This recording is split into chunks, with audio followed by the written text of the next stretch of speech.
affidavit that was used to obtain the search warrant has just been publicly released. A judge yesterday ruled it must be made public. And just now, the government filed a redacted copy of that affidavit. So there's still a lot of information in it that will remain hidden, as it could reveal sources and hamper the Justice Department's investigation. But there is a lot that it does reveal about why the FBI felt they needed to do the search. I want to go right now to Ken Delaney, an NBC News justice correspondent. Ken, you've had a few minutes to go through this and try to read around the redactions. What are some of the early takeaways? Good afternoon, Lester. Well, the first takeaway comes from not from the affidavit itself, but from the 13-page memorandum of law that the DOJ filed to the judge to justify why they had to redact certain key information. And they talk about witnesses. And there's a crucial line in here that it said that the witness information needs to remain sealed to protect the safety and privacy of a significant number of civilian witnesses. Now, that's significant because there's been a lot of reporting about a single informant, a confidential human source. What this shows is that there was no one particular source that was crucial to the FBI determining probable cause in this case. They're saying there are a significant number of civilian witnesses whose identities they need to protect. And then I have to tell you, Lester, most of the information in which the FBI agent lays out the probable cause, the really juicy stuff, explaining the legal justification for the search, is completely blacked out. This page really tells the tale. There's a line here that says there is probable cause to believe that documents containing classified NDA, that's National Defense Information, and presidential records remain at the premises. But obviously, they're not telling us what that is. But what they do tell us, and what we do learn from what's not redacted here, Lester, is more details about just how highly classified some of this information that they found in January in Mar-a-Lago is. So if you'll recall, Trump and his lawyers turned over 15 boxes of records to the National Archives, and they found classified information in those boxes. What this document now says is the FBI found 184 unique documents bearing classification markings, including 67 documents marked as confidential, 92 marked secret, and 25 marked top secret. But beyond that, Lester, there were markings that denote some of the most sensitive information in the government. One is called HCS, Human Control System. That's a designation for a report by a CIA officer or other human source collector of an interview with a confidential source overseas, in other words, a spy. These documents are so sensitive, they are never found outside a special facility to house classified information. They generally don't leave the agency itself, but they are sometimes handed to a president in a very highly classified intelligence briefing as an example of the kind of intelligence that he sees in his daily briefing. Sometimes the briefers want to tell him exactly where it came from, and they would hand him this kind of document. We're also seeing the designation ORCON for originator control. That means the agency issuing the report controls who sees the document. No foreign, which means intelligence that is so sensitive it can't be shared with foreign nationals. Even our closest allies, the British or the Australians, can't be shared. And FISA, which refers to the Foreign Intelligence Surveillance Act, and SI, which refers to signals intelligence. That's the fruits of communications intercept. So very, very highly classified documents that were found in these 15 boxes that were turned over to the National Archives, which, as we know, prompted the archives to refer the matter to the Justice Department, which then launched a criminal investigation, which led many months later to them to seek this warrant. And now we have the FBI, or at least a partial version of the FBI agent's justification to the judge for why he sought this search warrant. And Ken, I'm looking through it just very quickly here. Lots of references to the location of this. Is Donald Trump or others who might be suspects in this, are they named?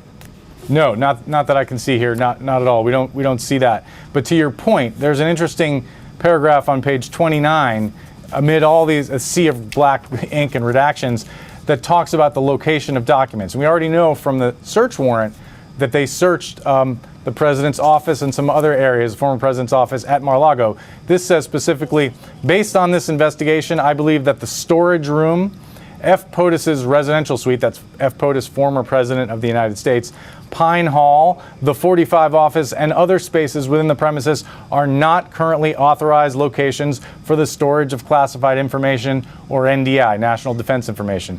So essentially, this suggests this is where we believe some of these classified documents have been stored. Obviously, these are not secure locations, and it's very significant that they use the term NDI because one of the statutes implicated here is the Espionage Act, Lester, and the Espionage Act was written before the modern classification system. So it doesn't require technically that the information was classified, but it requires that it's national defense information, which most classified information is. And so the FBI agent here is suggesting that what's implicated here is national defense information pursuant to the Espionage Act. Ken, I'll ask you to stand by as I bring in NBC legal analyst Danny Savalos. Danny, it appears they knew exactly where to look. Is it reasonable to presume that the people who gave that information are the ones that they're protecting?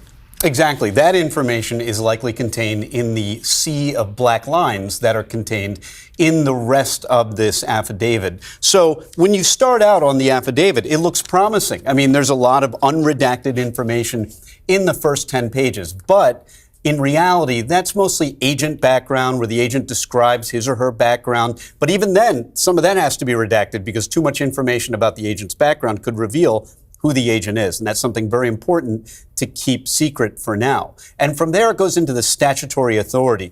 Almost none of that, I believe none of that is redacted. No surprise there because it's just a recitation of the statutes that are being investigated. And that goes on until about page 10.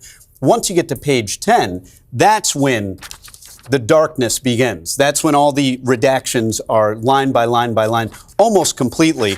No surprise there, because I would have expected DOJ lawyers to go back to their offices and say, we can't reveal any of this. Any of this that comes out will reveal witness identities. It could be grand jury rule 6E information, which is another basis, another reason to keep information secret because it involves a grand jury. There are so many different overlapping reasons that the government had to keep this information secret that it's no surprise that once they finish with the standard recitation of statutory authority and the agent's background, it goes right into full redaction mode. Again, not a shocker there. I suppose it's typical, but there's a real stress here on the seriousness of these potential crimes. Always, yes. I mean, that's part of the persuasive method of, after all, this is a persuasive document designed to persuade a judge ex parte in a one-sided interaction that there is probable cause, that there's evidence of a crime. But there's even more of a game involved because the government doesn't want to reveal too much to the judge.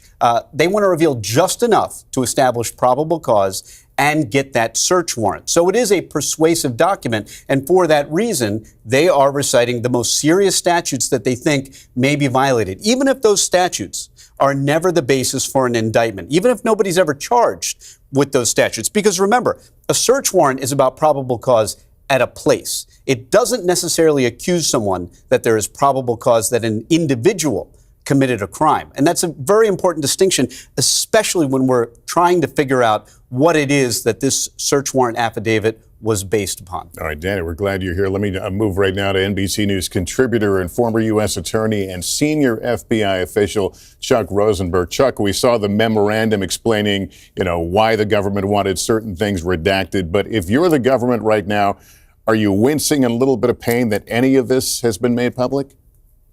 Yeah, you're wincing a little bit, but I think they struck the right balance. I think Danny did a really nice job of explaining why so much of the affidavit is redacted. What the government did, and they were very clear about this, is try to protect sort of 5 categories of information. Witnesses, because we don't want anyone retaliating against witnesses. Law enforcement, because we've seen lots of threats against law enforcement recently, including an attack on an FBI office in Ohio. There's also a statutory basis to redact certain information. Grand jury information has to remain secret. That makes sense. You don't want to give anybody a roadmap to your investigation, Lester.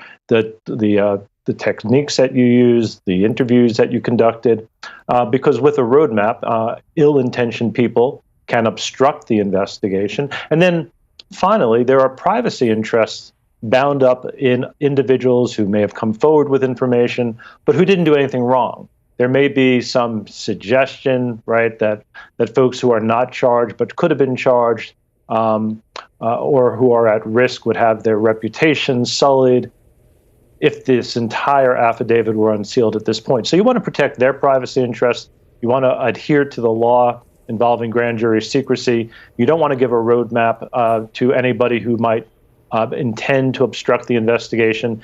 And then you want to protect law enforcement officers and witnesses.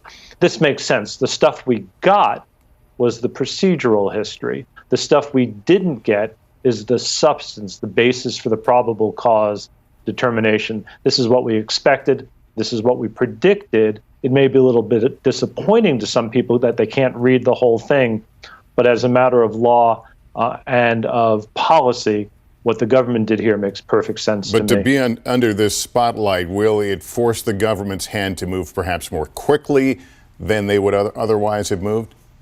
Yeah, that's a great question, Lester. So I think that's why the redactions are so extensive. I think the answer is no. This gives the government the breathing room, the space to continue their investigation. I looked quickly at the affidavit. The entire second half, for the most part, is redacted.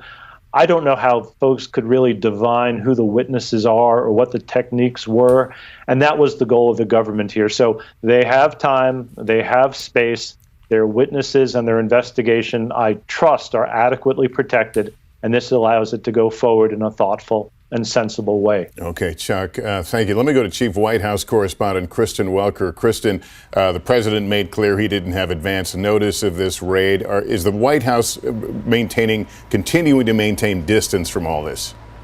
They absolutely are, Lester. In fact, President Biden was asked about this matter yet again today. He was asked if he had any concerns that national security had been jeopardized, and he said he will leave that up to the Justice Department to determine. I think what is extraordinary about this release is that it is confirming some of the public information that has been trickling out about the search at Mar-a-Lago, in addition to the concern about the national defense information that may have been compromised, as Ken was just reporting on. Lester, on page 2, there's also a pretty significant sentence that says there's also probable cause to believe that evidence of obstruction will be found at the premises. And then you go to page 8, another interesting revelation, Lester, where it says of most significant concern was that highly classified records were unfolded, intermixed with other records, and otherwise improperly identified. The reason why that is significant is because throughout this process, we have been reporting on the concerns about the fact that these records were not only being held at Mar-a-Lago, but that they were being improperly stored and not handled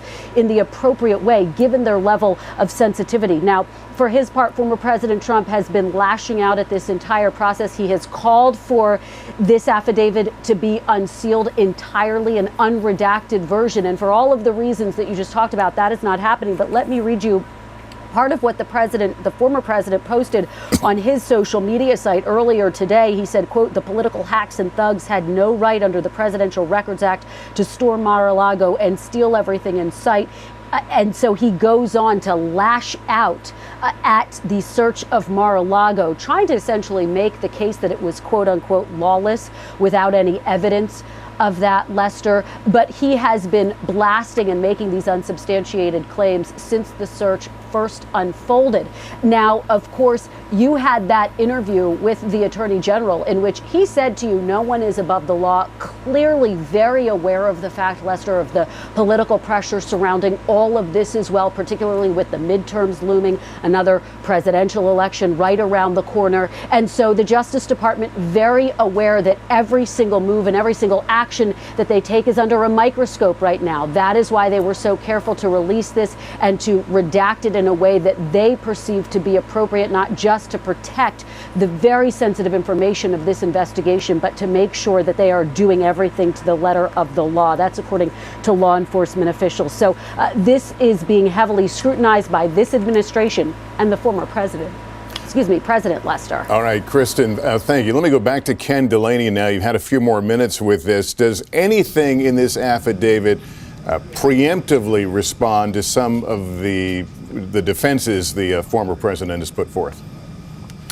Well, there's something in this affidavit I wanted to mention that responds to an issue Kristen just raised that President Trump is complaining about, which is they talk about the procedures for handling some of the records they seize, and they talk about the use of a privilege team, which we've reported on, a separate group of independent FBI agents who went into the president's office, the 45 office, and looked for documents that might be subject to attorney-client privilege. And then they and prosecutors would go through those documents and sift those out and take them out. And the former president referenced his passports.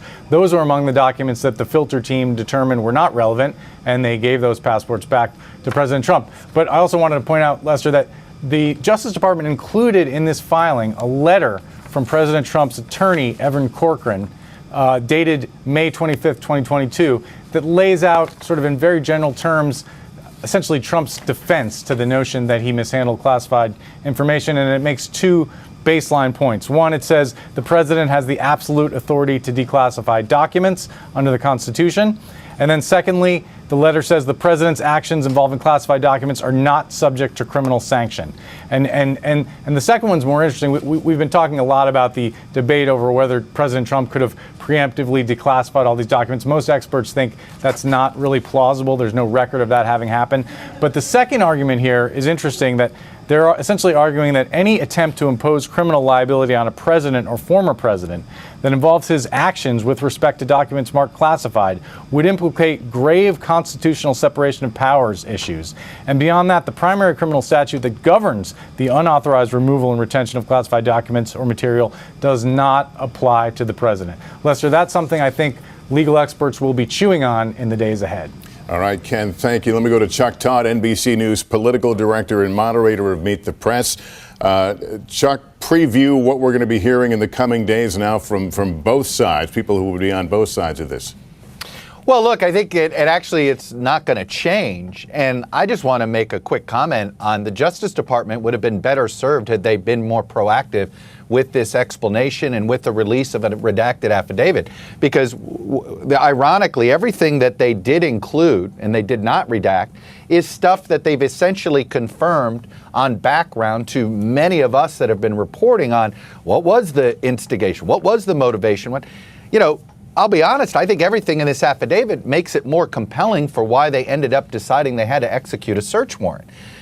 Why, for the life of me, in hindsight, when you have credibility of the Justice Department being questioned, arguably very unfairly, by a former president, I'm sorry it took a federal judge to do this. Everything in here seems quite reasonable for what's in the public record. And, I go back to, I really think they did themselves no favors. They did the sort of the larger problem we have in American society right now, right? The weaponization of vacuums of either information that's missing or misinformation. Everything in here, there was no reason why this couldn't have been released 2 weeks ago. And I just think that we ought to not let the government off the hook here for it took a federal judge in the news media to basically drag out information they were confirming on background for the last 2 weeks. They would have been much better served had they been proactive and realized that in the name of transparency and what was necessary. I mean, again, there's nothing in here that's damaging to the government. There's nothing in here that hasn't been out there in the last 2 weeks. There's a few new key pieces of information that we've been highlighting.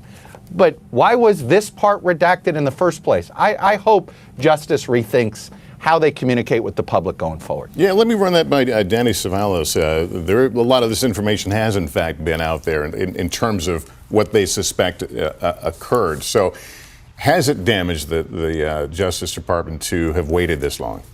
On the one hand, this is such a singular event. This is not the way this normally works, Lester. Search warrant affidavits are never publicized. They're never released to the public or unsealed unless and until there's an actual indictment. Then they may come out in discovery, but you're not going to see them very often. So to ask the question whether or not it affects the DOJ negatively, I think in their mind, they are thinking, well, this is a 1 in a million time. This will never happen really again. The vast majority of cases don't have to worry about a search warrant affidavit being unsealed. But in terms of transparency, I don't think DOJ thinks it owes any transparency when it comes to an ongoing investigation. And that's really the point I'm trying to make. is that DOJ never expects to release these. So DOJ would never perceive this as a strike against them for lack of transparency. They would argue and have argued that the whole point behind investigations is that they're not transparent. There's a very good, compelling reason why we keep information secret while we're conducting investigations. It's to protect witnesses, and it's so we don't signal to the bad guy that we're going after the bad guy. There are a number of other reasons that DOJ mentions in its memorandum. So in the sense that the public may have wanted to see more, perhaps there is a letdown. But even someone like me, a criminal defense attorney, who would love to regularly see what's in search warrant affidavits, I understand that while we all may be disappointed, this was not unexpected. Chuck, I want to go back to this, the fact that this really lays out the seriousness of these crimes. For those who might think, or potential crimes, for those who might have thought there was nothing here, does this answer that?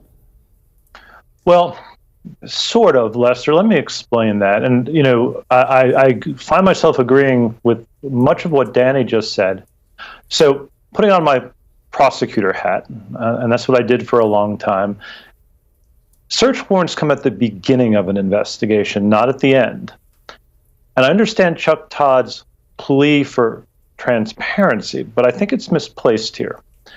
Because you're at the beginning of an investigation, because you're in the preliminary stages, what you know may not be completely right. Moreover, search warrants are only based on probable cause, which is really the lowest standard that we routinely use in the criminal law in court. So the showing isn't that great. The information is preliminary, and you're at the beginning of an investigation. So reflexively, as a prosecutor, this is not something that I would ever make public at this stage in the proceeding. Now, Danny pointed out, and I think he's exactly right, these eventually get unsealed, typically after charges are filed. Once charges are filed, the investigation is far more advanced, Lester. You know much more, and you're charging a case not on a probable cause basis, but because, according to DOJ policy, you have a reasonable probability of conviction. That means by proof beyond a reasonable doubt, the highest standard in the law. So we keep things quiet for lots of reasons in the beginning, including that it's in the beginning, that our information is preliminary. We may turn out to be wrong, and we don't want to sully the reputation of people whose names are mentioned in an affidavit, nor do we want to expose the investigative techniques that we used, nor do we want to violate Rule 6E, the grand jury secrecy rule of the Federal Rules of Criminal Procedure. So reflexively, the government is not thinking about transparency at this stage. They're thinking about the fact that this is early, that it's preliminary, that things may change, and they're taking initial investigative steps. Seeing what is available to see right now, what's the likelihood that there are multiple individuals they're looking at who could ultimately be charged with crimes? Yeah, it's such a good question. So a search warrant only means that you have probable cause to believe a crime has been committed, and you'll find evidence of that crime in the place that you're looking. It doesn't mean Mr. Trump necessarily. It doesn't mean his chief of staff or his lawyers. It just means that you have evidence of a crime. So to your question, Lester, figuring out who may have committed the crime is very different than getting a search warrant to get evidence of a crime. Because it's early in an investigation, there are probably numerous subjects. Logically, the different people who may have handled the information, and we don't even know what happened to all the information they handled. We know what the FBI recovered. Is there stuff that wasn't recovered, or that remains behind, or that had been passed, God forbid? All of that's conjecture right now, and so I want to be careful about that. You can assume that there are numerous subjects early in an investigation. That only means somebody within the scope. It doesn't mean a target. It doesn't mean a putative defendant. It doesn't mean someone who's likely to be charged. And that's why you talk to lots and lots of people and continue to narrow and narrow and narrow your focus until you figure out what happened and who did it. All right, Chuck Rosenberg, thank you. As we get to move past to the best we can those redactions and try to understand what this document tells us, that's going to be a continuing process. For now, that concludes our NBC News special report. I'll have much more tonight on NBC Nightly News. I'm Lester Holt. Thank you for watching, everyone. Good day.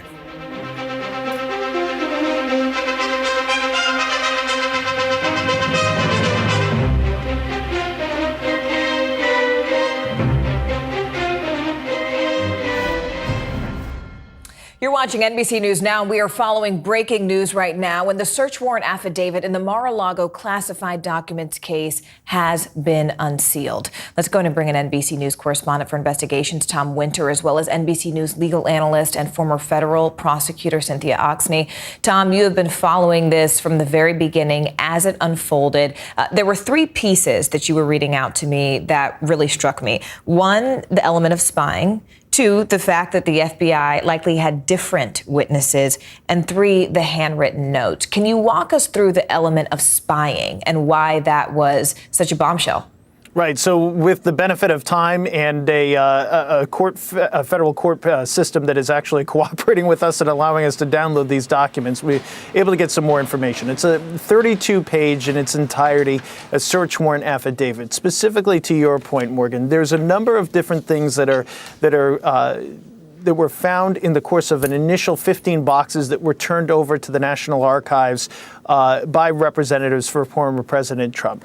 Contained in that, and it should be noted that within the search warrant, it says that classified information, some of which was classified at top secret levels and contained what appear to be quite sensitive information, was mixed in with newspaper articles, magazine articles, notes, unfolded, uncategorized, not separately delineated, so the FBI noted that as a potential problem. But in that it was human information. Mm-hmm. So that's information coming from people that are working on behalf of the United States clandestinely abroad, trying to gather information, potentially, though we don't know for sure, and the document doesn't say, from U.S. adversaries. So when I say clandestine people operating for the U.S. abroad, that's a very government definition for what you and I would call one of our spies.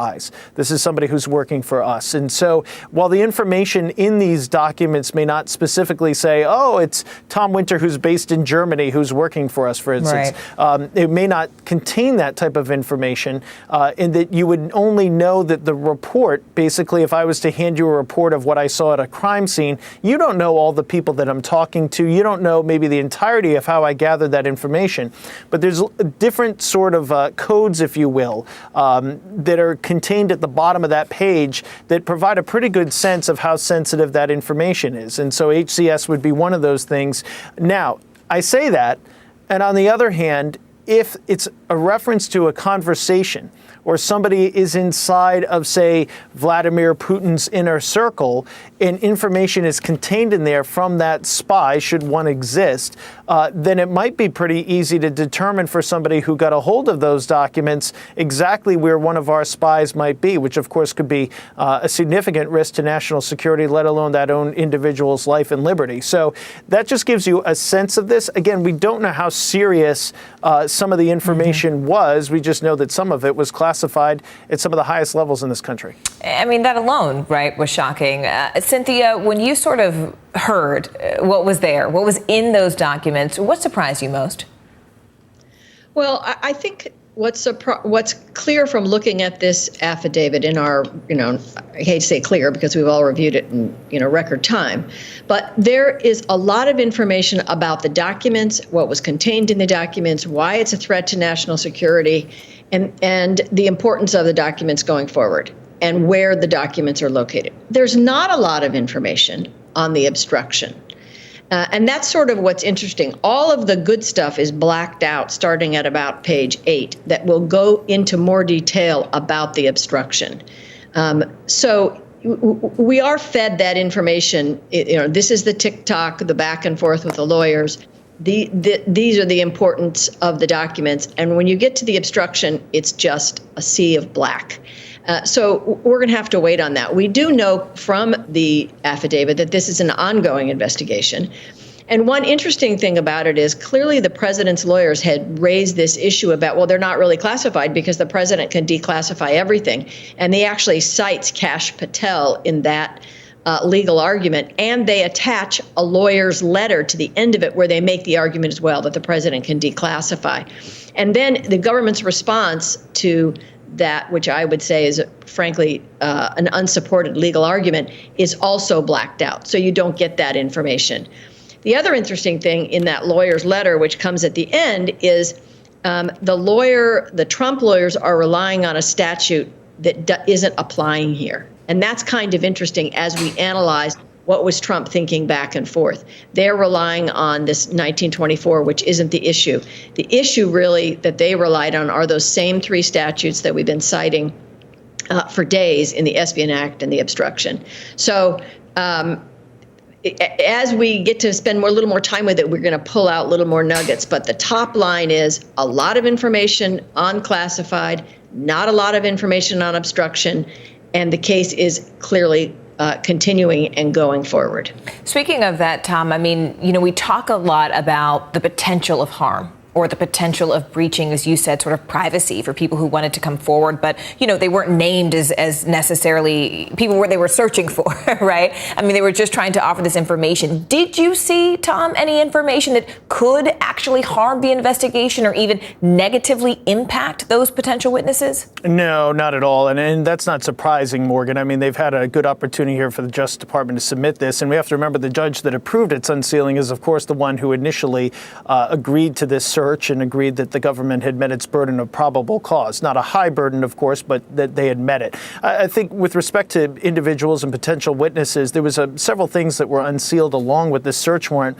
You and I touched on it briefly a little while ago, and it says that specifically federal prosecutors say that they thought that the entirety of it should remain under seal to protect the safety, and I'm quoting now, of multiple civilian witnesses whose information was included throughout the affidavit and contributed to the finding of probable cause. So it's obvious that they're speaking to multiple people, and they're not referring to law enforcement types here. They're talking about day-to-day civilians. Speaking about the protection of this investigation, they note in here that these documents were not kept in an area that was at all appropriate for containing these types of information and levels of classification. So I found that interesting, and with the benefit of cooperation from my computer here, there was one other thing I was going to point out, but just bottom line here, this investigation is being led by the Washington Field Office of the FBI, somebody who's trained in counterintelligence matters.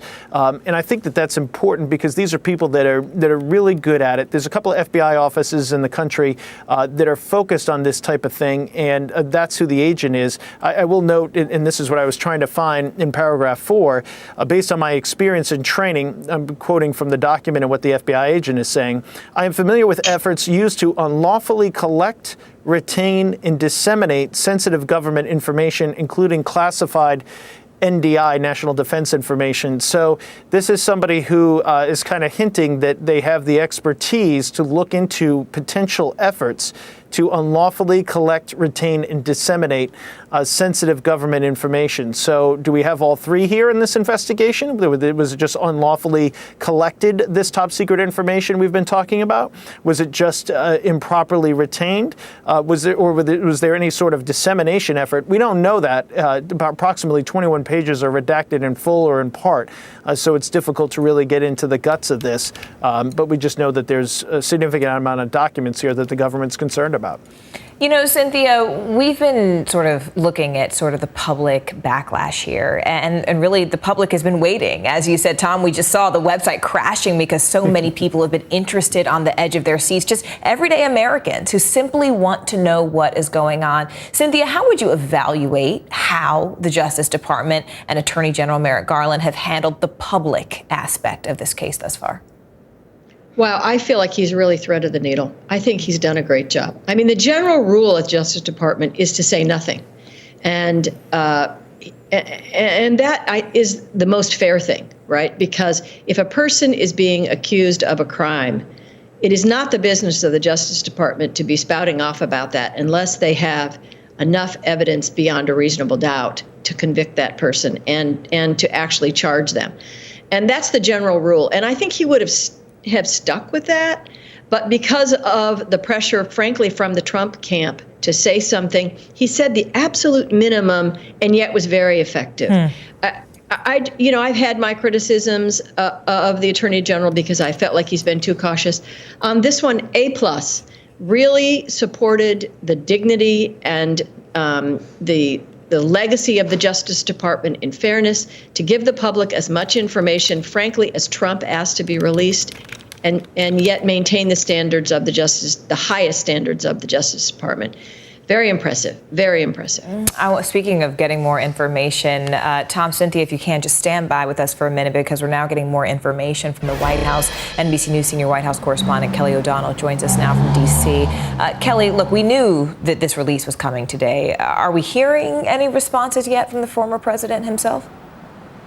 Well, certainly the former president has been watching this, and it is important to point out he and his lawyers would have had an opportunity to weigh in specifically on the issue of whether this would be redacted or not, and they chose not to do it. So the comments from former President Trump and his lawyers and allies have been apart from the actual process that led to the redacted affidavit that we've been talking about. That's one note. The former president did file a suit in a separate case with a separate judge, and he's got some deadlines of his own today. So what is often the case with Donald Trump is he will have other spheres of activity going on that sort of distract you from the matter at hand. He has used his own social media to respond to the redactions, and in part, he's getting some of the facts wrong here, but he is lashing out and talking about, saying the affidavit heavily redacted. Well, we knew that would be the case. Nothing mentioned on nuclear. Well, we don't know that because, of course, redactions mean there are areas that are not available to be seen. What we do know is that national defense information was included in some of the material that was taken, special access information that had already been a part of the public inventories. Whether or not that is specifically about nuclear secrets or not, we don't know. But areas that relate to the defense of the nation, that was a part of this. He goes on to say these are a total public relations subterfuge by the FBI and DOJ and our close working relationship regarding a document turnover. We gave them much.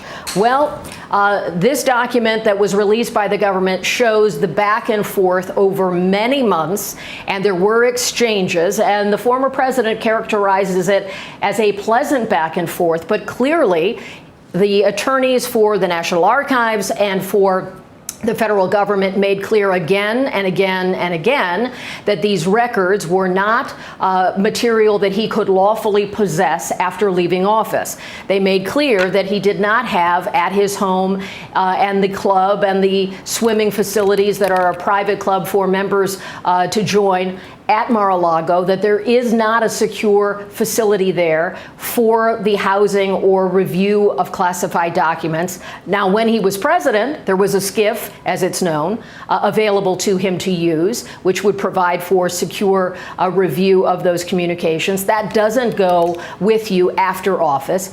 And so he describes a very different appearance of what was happening here. And a lot of this is messaging to his own base to say he's being persecuted politically, he did nothing wrong, he tried to cooperate.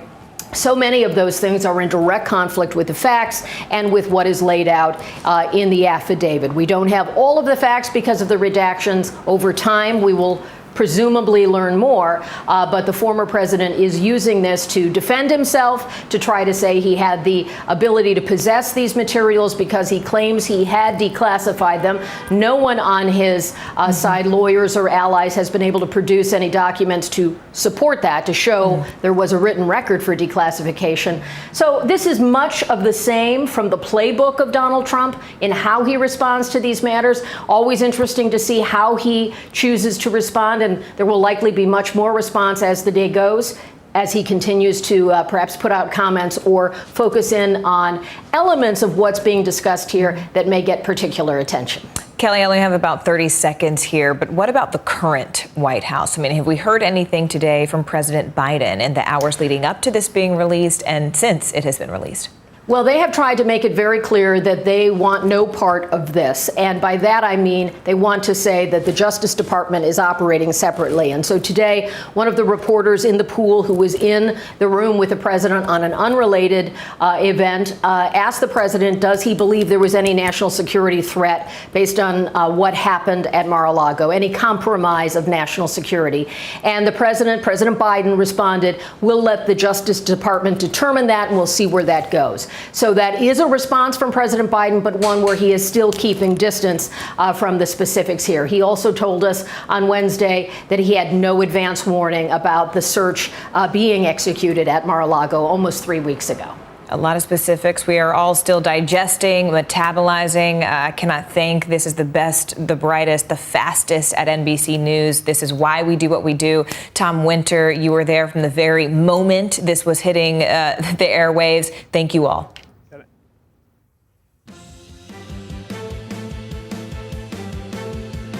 News is happening now. Look at what's making headlines around the world. Whenever it happens, wherever you are, it's here now.